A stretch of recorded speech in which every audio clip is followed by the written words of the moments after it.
matin de France Culture, Guillaume Erner. Un effondrement du réseau électrique en France, voire en Europe, est-il aujourd'hui un scénario envisageable? Entre risque de délestage localisé et blackout généralisé, quels sont les scénarios énergétiques envisagés pour cet hiver? Pour en parler, nous sommes en compagnie de Marc-Antoine Elmazega. Bonjour. Vous êtes directeur du Centre Énergie et Climat de l'Institut français des relations internationales. Vous êtes spécialiste des marchés de l'énergie en Europe et des mesures de transition énergétique développées par l'Union européenne.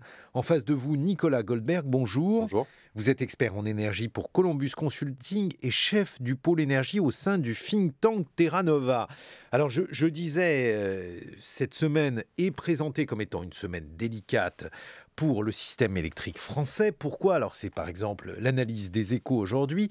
Eh bien parce que la consommation des Français devrait atteindre un pic de 75 gigawatts jeudi, puis un autre de 76 gigawatts lundi prochain. Et à ces niveaux de consommation, nous disent les Échos, eh bien, il y a un risque d'avoir une production d'électricité insuffisante. Nicolas Goldberg, est-ce qu'il faut redouter jeudi prochain et lundi prochain, je ne sais pas, commencer à stocker des bougies? En tout cas, si on en croit l'appli EcoWatt, qui est le bison futé de l'électricité pour cet hiver et que tout le monde peut télécharger, normalement, cette semaine, ça devrait être bon. En revanche, la semaine prochaine, si on a des températures qui qui continuent de baisser, là, ça pourra être tendu. On pourra avoir les premières alertes EcoWatt, possiblement orange. Ça veut dire que les éco-gestes sont les bienvenus. Et si on passe la semaine prochaine, normalement, Noël devrait bien se passer parce que c'est un creux structurel de consommation parce que les entreprises tournent au ralenti. Donc cette semaine, on commence à avoir froid, donc on commence à penser que ça pourrait être tendu. Attention à la semaine prochaine. Pour l'instant, l'appli EcoWatt donne des signaux verts. Donc signal vert, ça veut dire que pour l'instant, tout va bien. Peut-être un petit point sur cette appli qui a été téléchargée plus de 500 000 fois. C'est un vrai succès, en quelque sorte. Nicolas Goldberg, comment fonctionne-t-elle? À quoi sert-elle? C'est un bison futé de l'électricité. C'est-à-dire que c'est une application faite par RTE, qui existe depuis une dizaine d'années, qui historiquement avait été faite parce qu'on avait des tensions électriques en PACA et en Bretagne, parce que c'est des régions qui n'étaient à l'époque alimentées que par une seule ligne, donc on pouvait avoir des coupures ciblées là-bas. Puis en fait, elle a été généralisée à partir de cette année pour intégrer l'équilibre offre-demande à un niveau national.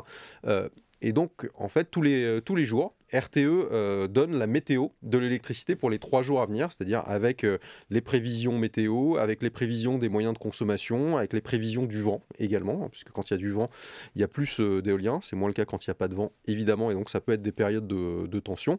Et donc, l'application, sur toute la journée, vous donne un signal vert, orange ou rouge. Pour les 3 jours à venir, le signal est vert. Donc normalement ça va.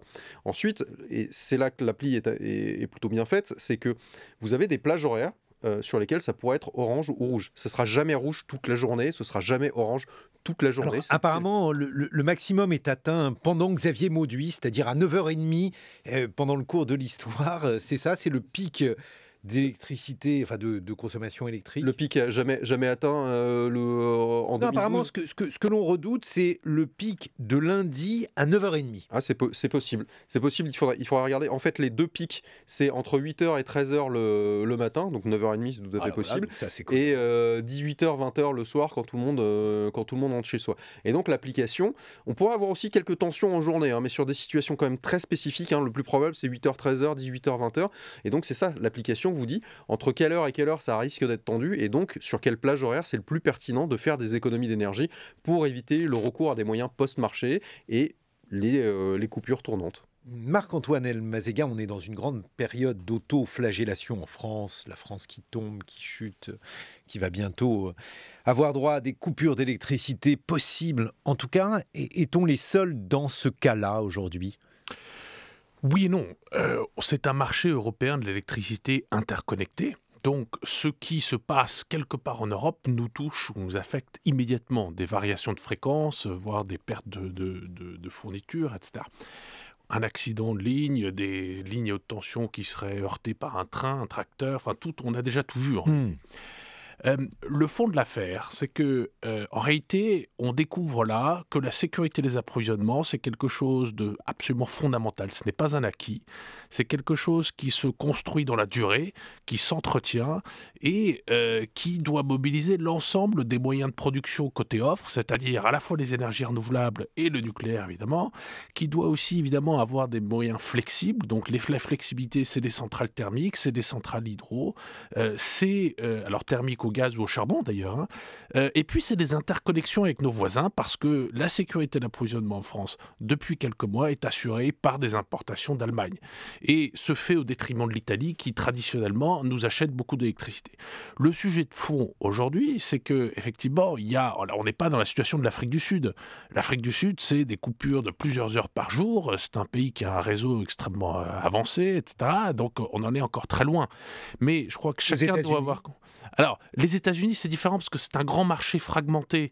C'est un immense territoire. Il y a eu d'importantes coupures d'électricité. Bien sûr, parce qu'ils ont un système électrique vieillissant. Ils n'ont jamais ou très peu investi dans les réseaux pour interconnecter les différents États fédéraux. Et puis, il y a un grave déficit, finalement, donc, de modernisation de ces installations et de ces infrastructures. Si je vous dis ça, c'est parce que l'an dernier, au Texas, il y avait eu une période de coupure d'électricité assez longue pendant une période hivernale qui avait particulièrement choqué les Américains, mais aussi un peu le monde entier. Absolument, absolument. Mais si vous voulez, la question de fond, donc, c'est il faut savoir qu'il faut agir côté offre et côté demande. Côté demande, tout le monde, et Nicolas l'évoquait, peut agir, c'est-à-dire moduler sa consommation. Les grands industriels peuvent signer des contrats pour baisser ou accepter d'être coupés. Alors, ils sont rémunérés pour le faire. Tout cela est très important. Mais il faut, du coup, être responsable d'un point de vue politique et, je crois, sociétal, c'est-à-dire ne pas vouloir opposer une énergie à l'autre, essayer de viser l'efficacité d'un système et bien comprendre que nous ne sommes pas en position d'avoir le luxe de continuer les débats que l'on a en ce moment, c'est-à-dire pour ou contre l'éolien à terre, pour ou contre l'éolien en mer, pour ou contre le nucléaire. Tout ça est complètement absurde. En réalité, il faut avancer très vite sur toutes les technologies. Et alors justement, Nicolas Goldberg, si on revient par exemple sur l'épisode qui s'était déroulé au Texas, parce qu'il est assez emblématique, et donc il n'y avait pas de vent, dès lors il a fallu tirer de l'électricité, vous n'êtes pas d'accord ? En fait, ce qui a surtout joué au Texas, c'est que les moyens de production thermique étaient défaillants. Comme il a fait très froid, comme vous l'avez dit, les centrales à gaz ont gelé. Et le Texas, il faut bien comprendre que c'est un État très peu interconnecté, hein. Il y a plus de différences entre le Texas et la Californie au niveau fonctionnement des marchés qu'entre la France et la Norvège. Donc, le choix du Texas qui a été fait, c'est de mettre très peu de régulation. Donc, quand des moyens pilotables sont défaillants, il y a peu d'interconnexions pour pallier cette défaillance. Contrairement à la France, où, il faut le rappeler, actuellement, 40% de la puissance nucléaire est arrêtée, et c'est pour ça qu'il y a un marché européen qui joue avec des échanges qui nous permettent de sécuriser cet approvisionnement. Mais si je vous parle du Texas, c'est pour essayer de comprendre aussi si ces coupures électriques, elles sont plus fréquentes qu'auparavant, et si oui, pourquoi, ou bien si elles existaient naguère, mais on ne s'en formalisait pas parce que ça faisait partie des choses qui pouvaient arriver. Non, elles existaient naguère, évidemment, et elles avaient plus de chances d'arriver puisqu'on avait moins de régulation, on avait moins d'investissement. Il y a eu un blackout en France en 78, on a eu des coupures tournantes dans les années 80, dans les années 2000, il y a l'exemple de la Californie, suite à un manque d'investissement, suite à un défaut de régulation également, hein, parce que le marché apporte certaines sécurités, le tout marché ça ne fonctionne pas non plus, en tout cas à terme, quand il faut réinvestir dans des infrastructures extrêmement capitalistiques. Donc, oui, on a eu des coupures avant. Je rappelle aussi que ces alertes, certains hivers, on les avait. Le risque n'était pas aussi élevé qu'aujourd'hui en raison de l'état actuel de notre parc nucléaire, parce qu'il y a les corrosions, parce qu'on investit aussi pour prolonger au-delà de 50 ans. Donc oui, ces phénomènes de coupure, ça a existé. Là, ça revient, donc on est un petit peu surpris. On voit qu'il faut faire de nouveaux investissements. On voit que le nucléaire français historique n'est pas complètement infaillible. Donc il faut des flexibilités, il faut un marché qui fonctionne. Heureusement qu'on a des interconnexions qui nous permettent d'importer de l'électricité. C'est une solidarité européenne qui est intrinsèque à ce marché qui joue. Et je rappelle que dans d'autres pays, comme l'a dit Marc-Antoine, on a des coupures tous les jours. C'est le cas aussi en France. Hein. Si vous prenez les îles, on a un réseau qui est beaucoup moins performant parce qu'il est moins interconnecté, parce qu'on a des moyens qui sont beaucoup moins fiables, pas seulement renouvelables. Hein. Quand la saison du sucre est pas bonne, la bagasse n'arrive pas dans les centrales en Guadeloupe et donc ça fait des moyens pilotables en moins. En fait, avoir de l'électricité à tout moment, c'est un luxe, ça se régule, ça s'anticipe. Là, je pense aussi qu'on sort d'un fonctionnement tout marché pendant 20 ans qui montre ses limites. Alors, il ne faut pas sortir. Ça veut dire que complètement pendant du marché, 20 ans, finalement, pardonnez-moi, je vous ai coupé. Ça veut dire que pendant 20 ans, cette situation particulièrement clémente, puisque donc il y a eu effectivement une coupure en 1978, mais dès lors, ça ne nous rajeunit pas. Est-ce que ça veut dire qu'on a bénéficié finalement d'une sorte de parenthèse enchantée où il n'y avait pas de coupure électrique? En fait, on passe d'un extrême à un autre. Si vous voulez, avant les années 2000, on fonctionnait beaucoup avec des économies planifiées. Donc, on avait un système électrique qui était probablement très surdimensionné. Donc à partir du moment où vous avez un système électrique surdimensionné, il y avait le nucléaire français, hein, mais il y avait énormément de centrales à charbon, y compris en France, hein, et des centrales au fioul qu'on a fermées ces 10 dernières années. Mais on avait un système qui était surdimensionné. Et d'ailleurs, dans la période 2015-2018, les marchés de l'électricité se sont effondrés, c'est-à-dire qu'acheter un kilowattheure, c'était très peu cher, parce qu'on avait un marché surdimensionné. Là, on ferme des moyens de production fossiles, on manque d'investissement dans la transition énergétique, et donc tout ça fait qu'on a un effet ciseau, et on est passé d'un extrême à l'autre. Et là, on va essayer de remettre un petit peu de planification, de visibilité dans tout ça, pour refaire les investissements qui permettront la transition climatique et la sécurité d'approvisionnement. Mais Marc-Antoine Elmazega, cette situation, alors elle est liée à différentes causes, le nucléaire, on va en reparler, la guerre en Ukraine est le déclencheur de tout cela, les réactions de Vladimir Poutine? La crise électrique européenne, c'est pas Poutine. C'est un problème sur le parc nucléaire français et c'est un problème ou un défi, j'allais dire, sur la régulation du marché européen de l'électricité. Poutine n'y est pour rien. Au contraire, finalement, il amplifie des phénomènes. Ah bah s'il amplifie des phénomènes, il y est quand même pour quelque chose. Bah, oui et non. On peut, nous-mêmes, en tant qu'Européens, régler une grande partie du problème électrique. Et c'est l'objet des négociations, des tractations qui ont lieu en ce moment à Bruxelles, mais il faut revenir sur le fond de l'affaire. Le fond de l'affaire, comme disait Nicolas, c'est qu'on sort d'un parc qui était surdimensionné, c'est-à-dire qu'en Allemagne, on avait beaucoup de centrales nucléaires, en Belgique aussi, on avait beaucoup de centrales à charbon, on avait une consommation à tonnes qui ne bouge pas d'année en année, et tout fonctionnait très bien. Maintenant, la question, c'est que donc, les Allemands sortent du nucléaire presque totalement, on a fermé des centrales à charbon, heureusement on en a maintenu quelques-unes en réserve. Une centrale en réserve, c'est pas une centrale qui pollue, c'est une centrale qui peut apporter de la sécurité des approvisionnements quand on en a besoin, avec finalement des émissions très faibles si on la relance. Et donc là, on sort de toutes ces grosses capacités pilotables, flexibles, et on a sous-investi dramatiquement, alors en France c'est particulièrement criant, mais c'est aussi le cas d'ailleurs, dans les énergies renouvelables, dans les interconnexions, dans les réseaux et dans toutes les technologies qui apportent le stockage, les solutions de stockage court terme, moyen terme. Pourquoi est-ce qu'on a sous-investi là-dedans? Parce que les prix de l'électricité étaient bas, parce qu'il n'y avait pas vraiment de problème, parce que personne ne s'est mobilisé, n'a créé les instruments réglementaires pour inciter à des investissements là-dedans. Alors aujourd'hui, le sujet, c'est à Bruxelles, de quoi on parle? On est en train de négocier entre les États membres une façon, alors on a déjà mis plusieurs patchs au système électrique, ce qu'on appelle le market design en anglais, donc on a mis des patchs pour essayer d'éviter cette flambée des prix et de faire retomber, si vous voulez, le soufflet. Et il y a différentes façons de faire. Alors on a évidemment dans l'urgence un moyen pratique, c'est de dire je vais taxer un certain nombre de producteurs qui font ce qu'on pourrait appeler des surprofits parce qu'ils ont des coûts de production très bas, or ils vendent très cher leur électricité, je vais les taxer et je vais redistribuer cet argent aux consommateurs qui en ont besoin. Bon, mais enfin ça, c'est un patch qu'on ne peut pas inscrire dans la durée, ce n'est pas une solution de marché, ça ne plaît forcément pas, mais c'est plus ou moins accepté par tout le monde parce que finalement, il n'y a pas le choix. Le problème de fond, c'est que notre électricité est devenue en Europe la plus chère au monde, ou l'une des plus chères au monde parmi les pays développés. Or, nos concurrents, eux, bénéficient d'une électricité, même les Japonais, carbonée qui est beaucoup moins chère. Et donc, si on continue comme ça encore un an, un grand nombre de nos industries vont fermer et ce système de redistribution par patch ne va pas évidemment pouvoir les maintenir. Et de surcroît, le vrai problème, c'est que tous les investisseurs qui regardent en ce moment l'Europe, et en particulier la France, en se disant « Eh bien, l'euro est faible, il y a quand même une vraie volonté d'attirer des investissements, d'accélérer sur la transition », ceux-là se disent « Je vais plutôt aller aux États-Unis. » Parce qu'aux États-Unis, eh bien, il y a l'Inflation Reduction Act, des prix de l'énergie très bas, une volonté aussi de décarboner qui se renforce. Donc, mes investissements, je les fais là-bas et pas chez nous. C'est un vrai problème, Nicolas Goldberg. Ah non, mais on a un vrai problème. Et là, au-delà de l'hiver, moi, ce qui commence à me faire peur, c'est les prix.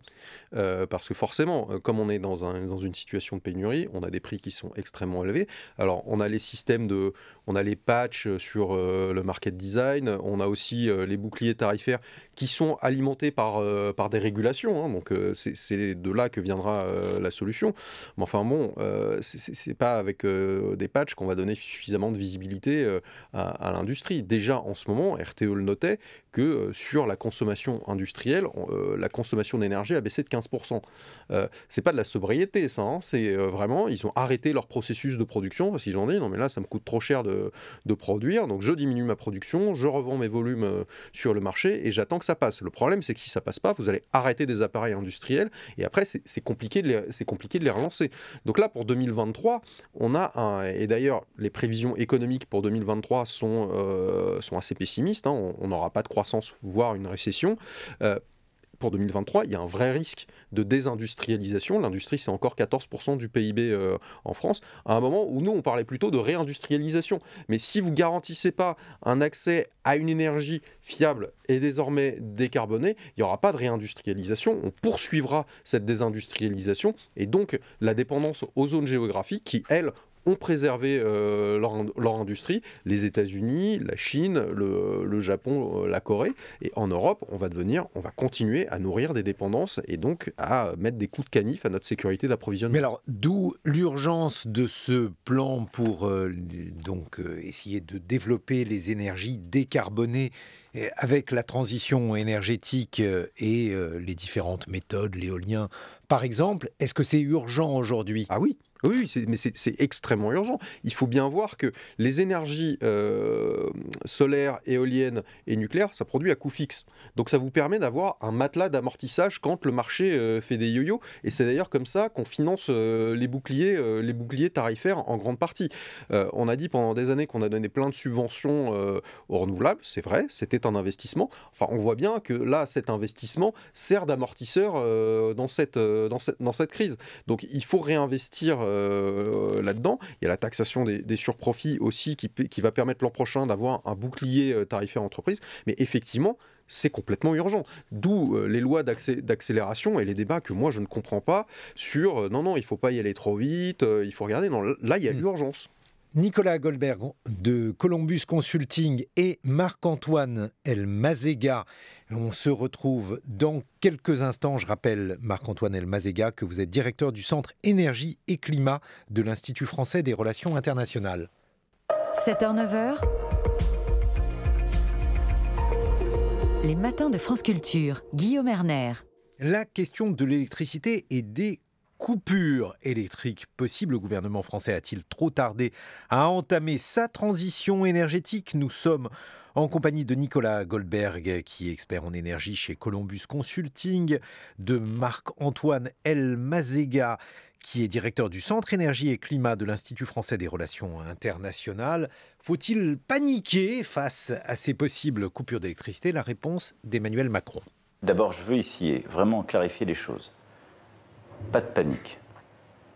Il y a un travail qui est fait, ce qui est légitime par le gouvernement, pour préparer un cas extrême, qui est en effet la nécessité de couper l'électricité pendant quelques heures dans la journée si on venait à en manquer.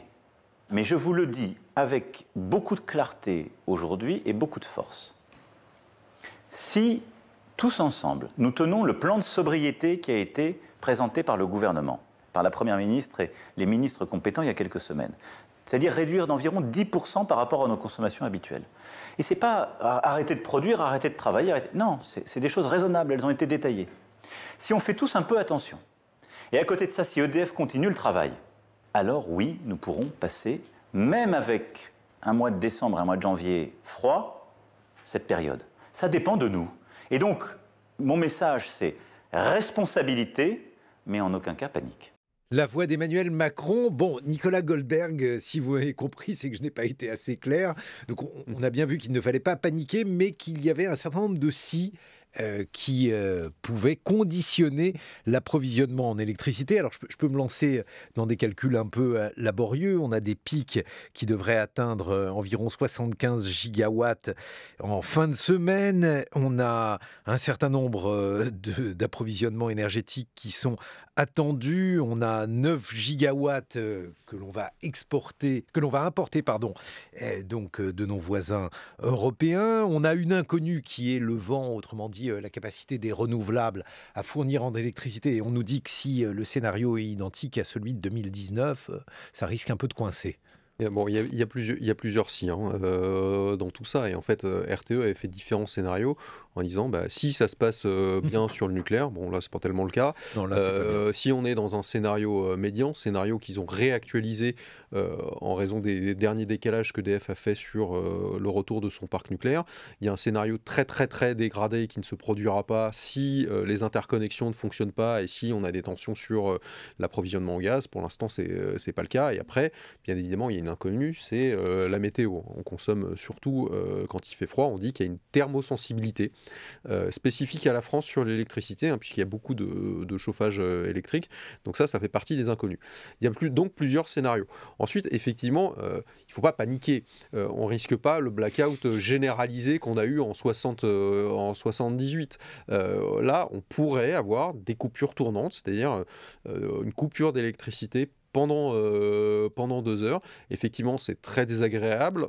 Ça aura quelques conséquences. Vous pourriez avoir dans certaines pharmacies des médicaments qui ne seront plus propres à la consommation. Normalement, dans les boucheries et autres, le froid se conserve pendant 4 à 6 heures. Donc, normalement, il ne devra pas trop y avoir d'avarie. Sinon, il y a des boîtes de conserve, il y a du cornet de bif. Oui, mais bien évidemment, mais si on se place d'un point de vue des commerçants, parce qu'il n'y a pas que les particuliers qui vont être coupés. Votre boulanger, votre boucher, votre petite épicerie. Mais généralement, 2 heures, un congélateur, ça tient. Normalement, oui. Mais vous avez certains pharmaciens qui vous disent moi, mon réfrigérateur, il a une porte en verre parce que je dois voir toujours ce que j'ai dedans. Donc, le froid ne se conserve pas pendant 4 à 6 heures. Il se conserve moins longtemps.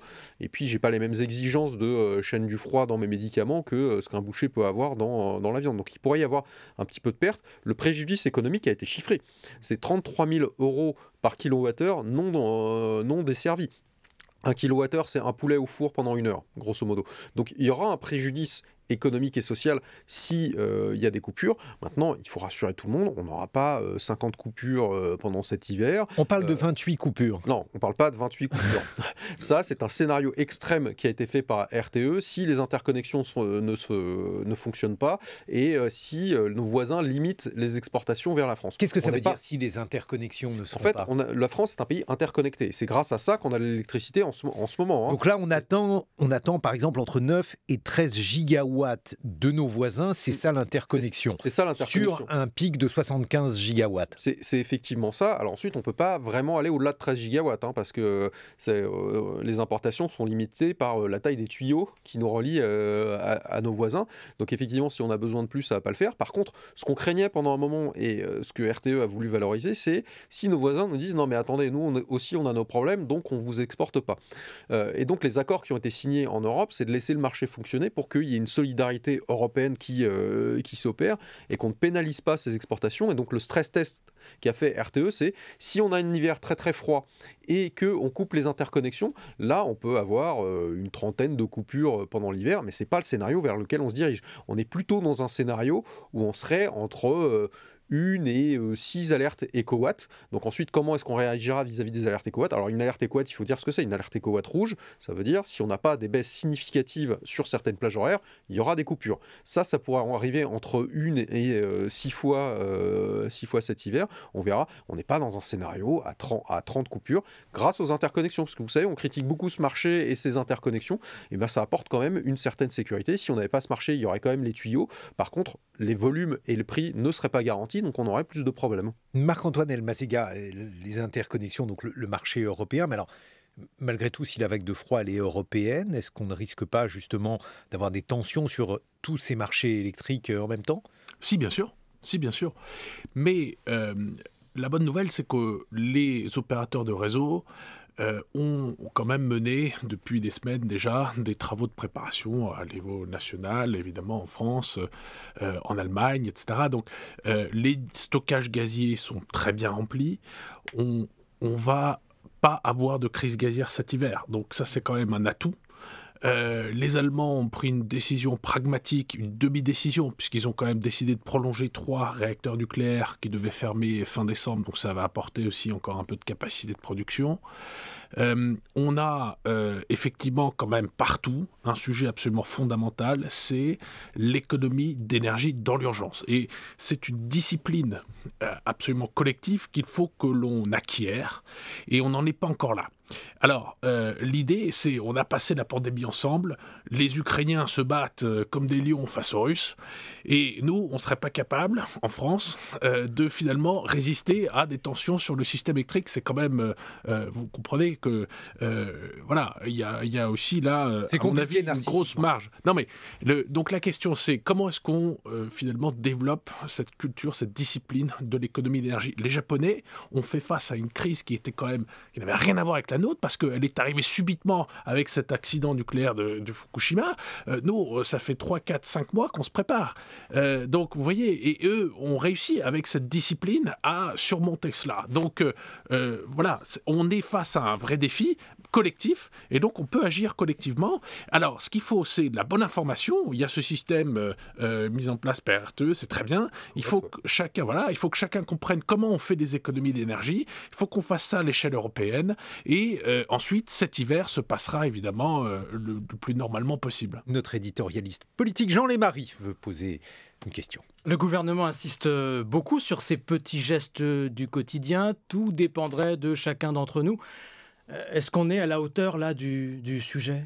On peut donner quelques chiffres, hein, et ça ne dépend pas que des particuliers. Hein. Le plan sobriété, il est surtout très orienté vers les entreprises, hein, notamment les bureaux, le tertiaire, là où il y a des gisements d'économie, vers l'industrie, vers pas mal de choses. Évidemment, il faut en parler aux particuliers parce qu'il faut sensibiliser, et tout le monde peut faire un geste chez soi, surtout entre 18h et 20h, quand on rentre tous à la maison. On peut décaler, certains usages.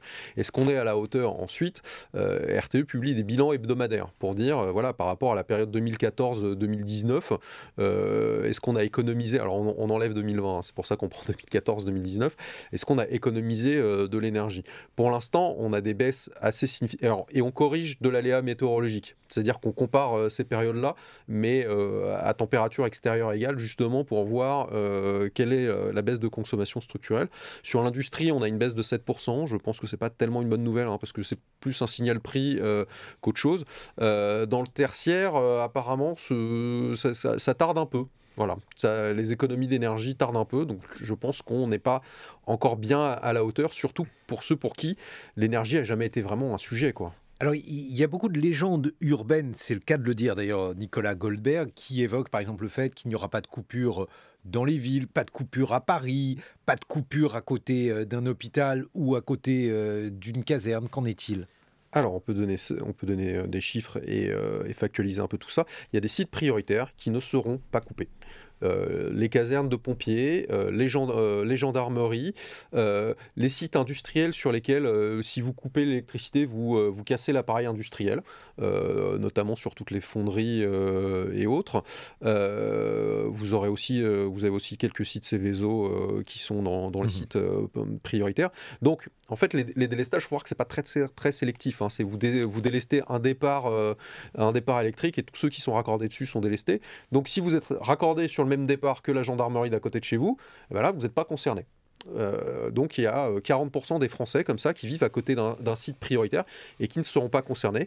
C'est plus dans les villes que dans les campagnes, pour répondre à votre question, parce qu'il y a un accès à certains services qui est plus dense.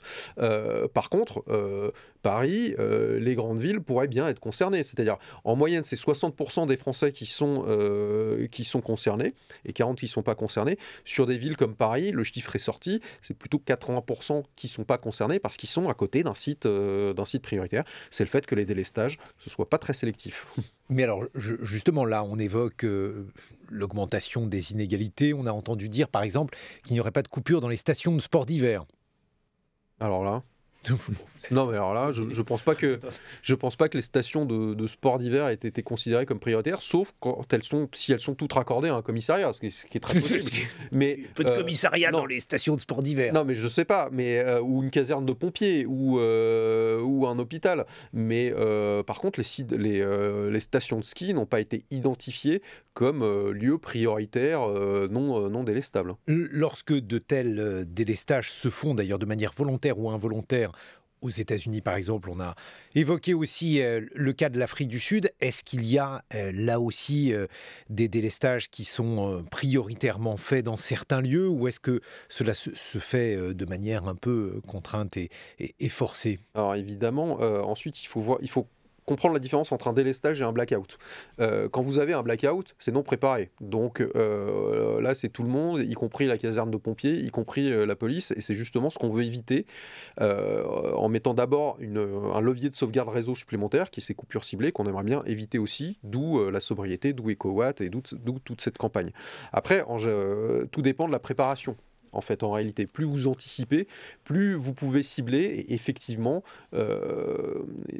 c'est un peu plus ciblé quand c'est préparé, quand on sait qu'on y a quotidiennement recours.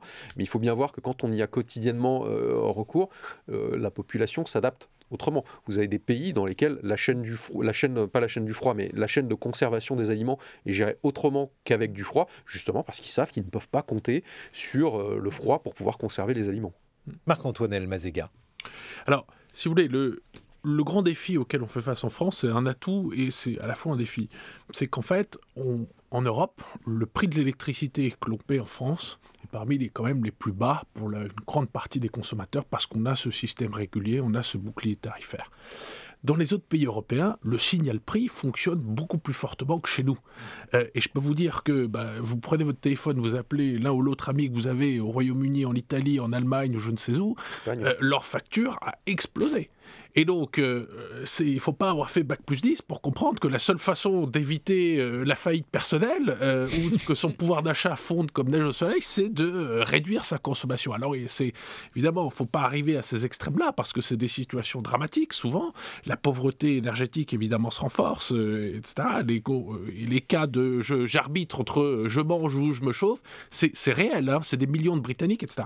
Mais en France, on n'a pas ça, donc c'est une chance. Mais pour autant, il ne faut pas abuser du système. Alors malheureusement, ça enlève finalement cette piqûre très forte qui est de dire, en réalité, il faut faire davantage d'efforts parce que quand on regarde ces factures d'électricité, on a l'impression quand même que finalement, tout va peu ou prou, les choses continuent comme avant. Donc là, il y a un vrai problème. Alors, il ne faut pas du coup en sortir. Il y a un sujet quand même sur le tarif de l'électricité. Il y a un sujet plus général sur la façon dont on a mobilisé des subventions pour faire face à l'inflation. Quand on distribue à tout le monde, malheureusement, c'est inefficace parce que d'une part, l'État ne peut pas tout. Nos moyens financiers sont quand même limités. On ne se concentre pas sur les vrais défis qui sont la recherche et le développement, le financement de l'innovation, la modernisation des industries, etc. Et on fait du clientélisme électoral. Et malheureusement, c'est pas forcément le problème de ce gouvernement, c'est le problème de cette culture politique en France, où on assiste à des choses totalement irresponsables, où on se paye encore le luxe, voilà, je le disais tout à l'heure, d'avoir des débats pour ou contre les renouvelables, pourquoi est-ce qu'il faut accélérer au fond les investissements dans les énergies, des choses complètement absurdes. C'est comme si vous demandez à un soldat ukrainien au front, mais les chars russes avancent, et il vous dit, non, je sais pas si je vais aller défendre mon pays ou pas, est-ce que je vais prendre un lance-roquette ou pas pour me défendre. On en est là, alors qu'il n'y a pas d'autre solution en réalité que d'économiser dans l'urgence de l'énergie et d'accélérer sur toutes les formes d'énergie bas carbone, nucléaire, énergie renouvelable, les réseaux, etc. Alors justement, en ce qui concerne le nucléaire, Nicolas Goldberg, actuellement donc 36 réacteurs nucléaires produisent de l'électricité alors que nous en avons 56. Il y a a priori donc un point bas inédit dans cette situation. L'idée, c'est de redémarrer 9 réacteurs d'ici la fin de l'année et d'en avoir 7 supplémentaires en janvier. Ce sont les chiffres qui sont annoncés. Ça vous laisse sceptique? Oui, ça me semble un peu enthousiaste, tout ça. Alors, je pense qu'il faut un peu d'enthousiasme. Oui, non, mais il ne faut pas non plus pêcher par enthousiasme, si vous voulez. Pendant un moment, on se disait qu'on aurait 57 gigawatts disponibles de nucléaire en février, donc la quasi-totalité. Là, a priori, si on monte entre 40 et 45, ce sera pas mal. Sachant qu'on a des pics attendus pour fixer les ordres de grandeur aux environs de 75 gigawatts. 75 encore, ces petits joueurs. Le record est à 102, je le rappelle. Et moi, je me rappelle qu'à certains moments, quand on était à 85, on disait oui, 85, ça passe facile. Bon, là, on commence à avoir des alertes à 76. Bon, ça va pas. Ça va pas. Et effectivement. Ça va pas parce que vous avez 36 réacteurs sur 56. Oui, effectivement. Et au-delà du nombre de réacteurs, ce qui est important, c'est la puissance nucléaire. On a 40% de la puissance nucléaire qui manque en ce moment sur le réseau. Au plus fort de l'hiver, ce sera probablement un tiers. Vous voulez dire en plus des réacteurs, parce qu'un réacteur n'est pas forcément à plein régime? En fait, un réacteur, surtout, vous avez des réacteurs à 900 MW, les plus petits, les plus nombreux. Vous avez des réacteurs à 1450 MW. Donc, quand deux réacteurs de 1450 MW sont indisponibles, c'est pas la même chose que quand il y en a deux de 900. Donc, en gros, voilà. Ce qu'il faut dire, c'est que oui, il y a 18 réacteurs arrêtés, mais c'est surtout 40% de la puissance nucléaire qui manque, et ça pourrait être un tiers au plus fort de l'hiver. Et ça, c'est un vrai problème. C'est un vrai problème, et pour deux raisons. Le premier, c'est le défaut générique qu'on a trouvé sur certains réacteurs nucléaires, qui a obligé à les arrêter. Donc la corrosion sous contrainte qu'il y a eu sur certains circuits, qui prend du temps à réparer. Et un problème qui n'est pas un problème, c'est on a choisi de prolonger ce parc nucléaire. Très bien. Moi, j'étais pour. Par contre, ça nécessite certains travaux.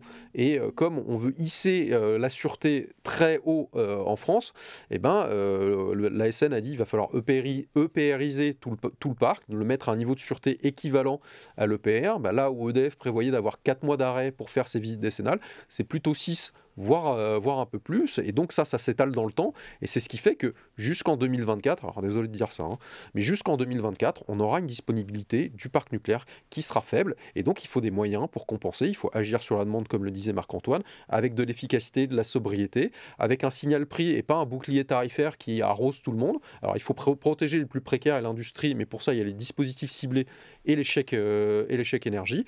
Et oui, il faut absolument accélérer sur les énergies renouvelables. Il faut regarder le contexte européen, et Marc-Antoine pourra peut-être répondre là-dessus, mais nos objectifs en France de déploiement des énergies renouvelables sont pitoyables comparés aux voisins, donc il faut accélérer là-dessus. Absolument. Et si vous voulez, peut-être pour avoir une touche optimiste quand même, si on regarde les fondamentaux français sont quand même très bons, dans le sens où on a une des électricités les plus bas carbone en Europe.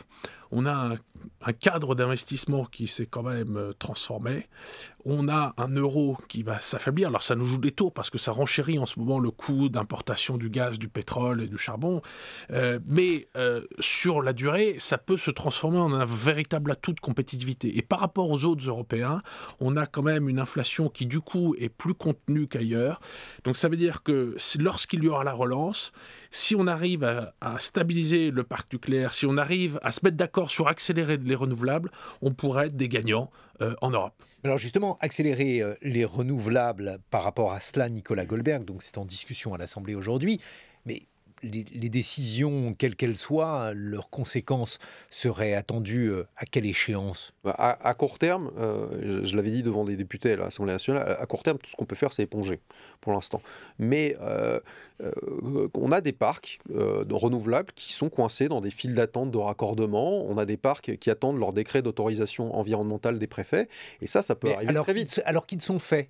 Non, alors qu'ils ont toutes les autorisations, alors qu'ils sont prêts à être déployés. Mais il faut encore les déployer. Oui, mais vous savez, déployer un parc solaire, ça prend quelques mois. Ce qui prend 4 ans dans le déploiement d'un parc solaire, c'est surtout toutes les autorisations et le raccordement. Et là, les gestionnaires de réseau manquent vraiment de bras. Donc on pourrait faire le choix de dire on réinvestit dans le raccordement justement pour diminuer la taille des files d'attente, aller plus vite. Et on pourrait être un peu plus léger sur certaines autorisations environnementales renouvelables. C'est un choix politique, mais selon moi, il est nécessaire. On peut en attendre combien de gigawatts? Parce qu'on va devenir des experts en électricité après avoir été des virologues.